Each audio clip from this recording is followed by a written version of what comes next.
Hello, everyone. This is Voice of Reason, and today we're going to discuss the topic: Is the West disintegrating before our very eyes?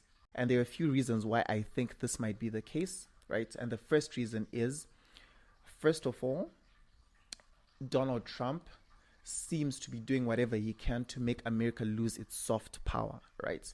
America is not only the global superpower simply because it's got a lot of simply because it's got a strong military. America is the superpower because of one, their population, two, their economy size, three, their army, and four, the soft power that they have around the world.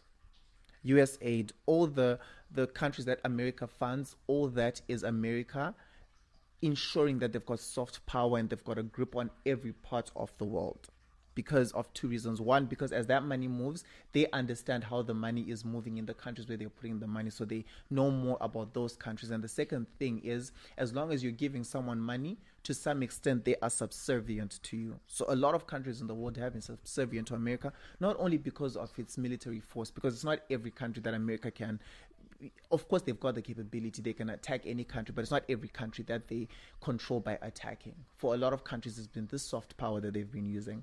So the first thing obviously is that Trump is cutting all of the projects that make America give money to different countries. So that is obviously eroding America's soft power, right? I'm going to talk about these things in chronological order so that you can follow like the line of reasoning that made me come to this conclusion. The second thing is Donald Trump and Vladimir Putin decided to have a discussion about Ukraine's future without Ukraine, which is in Europe, and without Europe.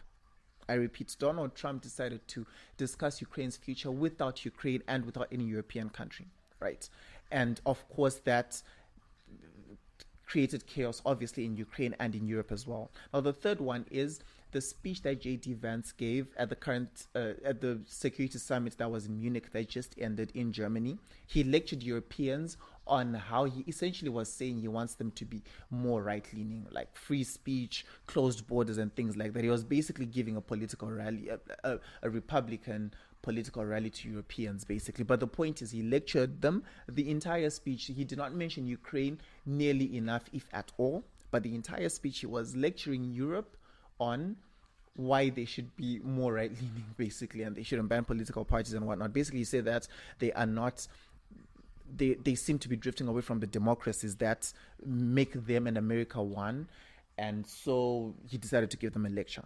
Zelensky's speech was actually incredible. I actually think Zelensky, of course, he was a comedian and whatnot, but he's actually an incredible communicator because Zelensky's been getting money from America all this time and weapons and whatever from America. And the moment America stopped playing ball, Zelensky gave a speech to Europeans that was to the tune of Europe. We are Europe, so we have to start sort of uniting as one voice, first of all. And second of all, we have to realize that basically you are saying we cannot completely rely on America unless America sees us as equal partners. Now, this is Zelensky, someone who was getting money from America like not so long ago, just before this administration changed, is now obviously speaking out, not against America, but sort of creating that Europe, let's unite together. And right now, as we speak, there's a conference that's being held, an emergency conference that's being held. Okay, before we get to the conference that's being held in France, right?